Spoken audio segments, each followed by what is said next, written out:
Swami Samarth. Doctor rakhi आपल्याला सोमवारी काय करायचं हे सांगण्यासाठी आलेली आहे. आज आहे सोमवार, श्रावणी सोमवार आहे. सूर्याला जल दिलेला आहे, पिंपळाच्या झाडाला जल दिलेला आहे, शंकराच्या पिंडीवर आपल्याला जल द्यायचं आहे, दूध अर्पण करायचं आहे. जर तुमच्या काही मनोकामना असतील तर तुम्ही शंकराच्या इथे असलेला नाग देवता आहे त्यांना तुम्ही आज मध अर्पण करायचं आहे. शंकराच्या पिंडीला बेल फूल व्हायचं आहे. आज आपलं मुगाचं दान आहे तर तुम्ही मूग अर्पण करा पिंडीवर आणि कुठाला तरी मुगाचं एखादं छोटस पाकिट वगैरे दानामध्ये द्या, मुगाची डाळ. तर अशा प्रकारे आजचं आपल्याला ज्यांचा उपास आहे त्यांनी फळ दूध आणि फराळ करू शकतात. दानामध्ये पण कुणाला फळ वगैरे असं द्या, म्हणजे त्यांना सुद्धा उपास होतो.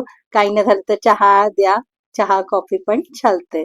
आणि संध्याकाळी उपवास सोडा, ज्याच्यामुळे आपल्या या सर्व जे संकट आहे मंगळाची आणि जी पण आता ग्रहांची स्थिती खूप चांगली होणार आहे त्या स्थितीला आपण तयार राहायचं आहे. बृहस्पती जे आपल्याला धनाचे मार्ग मोकळे करून तर त्यांच्यासाठी आपण नमस्कार करायचा आहे. 108 51 किंवा 21 वेळा 11 वेळा ओम नमः शिवायचा जाप करा आणि आपल्या कुलदेवतेला हळद कुंकू फूल वाहून तिथे आभार मागा आणि आपली सुख समृद्धीचे प्रार्थना करा. श्री स्वामी समर्थ.